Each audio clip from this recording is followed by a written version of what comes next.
नमस्कार मैत्रिणींनो, शुभ्राज रेसिपी हबमध्ये आपल्या सर्वांचं सहर्ष स्वागत। आज मी तुम्हाला उडीद वडा सांबार याची रेसिपी दाखवणार आहे।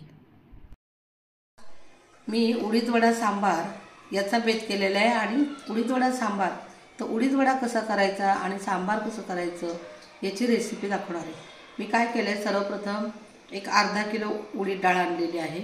ती चांगली 2 ते 3 तास भिजत घातली आणि ती भिजत घालून उडीद डाळ चांगली भिजल्यानंतर ती मिक्सरवर मी सर्वप्रथम वाटून घेते। आता आपण संपूर्ण उडीद डाळ ही मिक्सरवर अशी वाटून घेतलेली आहे। थोडं थोडं पाणी टाकलं तरी चालणार आहे, ती घट्ट होते।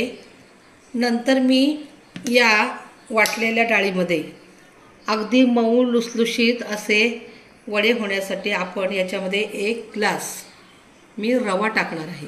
हे आल्याचे तुकडे मी याच्यामध्ये टाकणार आहे। आल्याचे तुकडे अतिशय बारीक असे करून घेतलेले आहेत, ते बारीक चिरून आल्याचे तुकडे टाकायचे।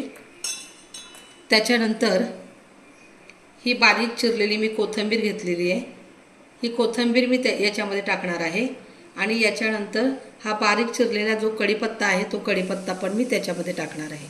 कढीपत्ता आणि कोथिंबीर आणि चवीप्रमाणे आपण याच्यामध्ये मीठ टाकून एक अर्धा तास हे भिजत ठेवणार आहे, जेणेकरून त्याच्यामध्ये रवा चांगला भिजला जाईल आणि रवा भिजल्यानंतर आपण याचे वडे तयार करणार आहोत। रव्यामुळे रवा भिजल्यानंतर घट्ट होतं एकदम, अशा पद्धतीने असं पीठ होणार आहे आपलं। त्याच्यानंतर मी चवीप्रमाणे याच्यामध्ये मीठ टाकणार आहे।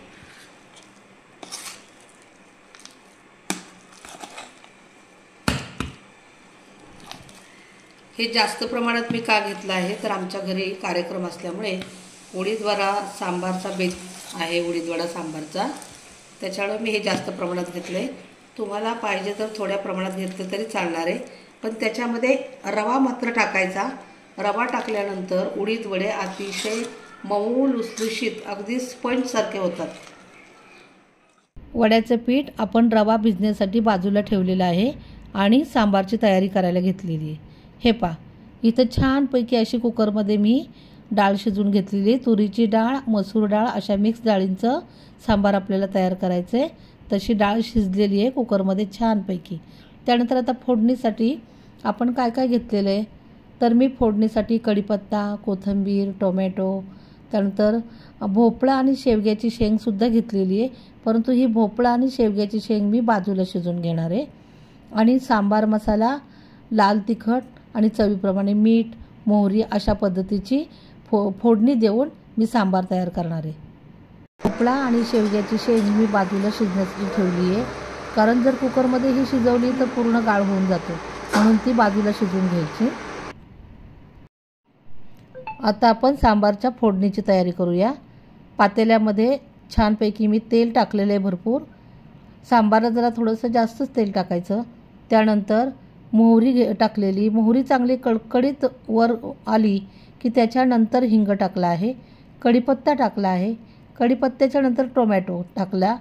टोमॅटो अगदी त्याच्यामध्ये एकजीव झाला पाहिजे तेलामध्ये, इतका परतून घ्यायचा। त्यानंतर आता आपण लाल तिखट त्याच्यामध्ये टाकायचं आहे। आपल्याला जसं तिखट पाहिजे असेल त्याप्रमाणे तिखटाचं प्रमाण टाकलं तरी चालेल। यानंतर सांबार मसाला मी टाकलेला आहे त्याच्यामध्ये सांबारमध्ये। हे सांबार जास्त प्रमाणात आहे माझं। आणि हे चांगलं तेलामध्ये परतल्यानंतर आपण शिजवलेली डाळ याच्यामध्ये टाकायची आहे।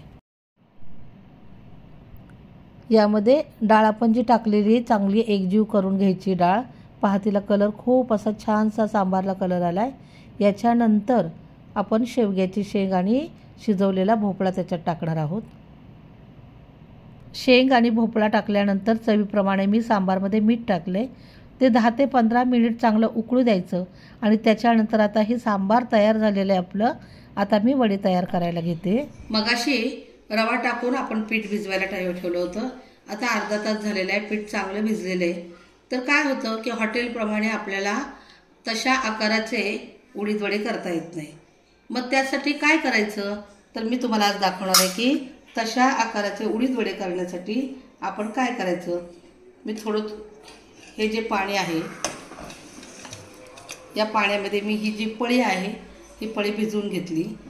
या पळीवर आपण असा एक गोळा घ्यायचा आणि गोळा घेतल्यानंतर फक्त असा गोल आकार फिरवायचा आणि कढईमध्ये तेल तापायला ठेवलेले त्याच्यामध्ये हा गोळा असा टाकायचा। पहा, अगदी हॉटेलसारखे उडीद वडे तयार होतात। हळूहळू पळी जरा थोडीशी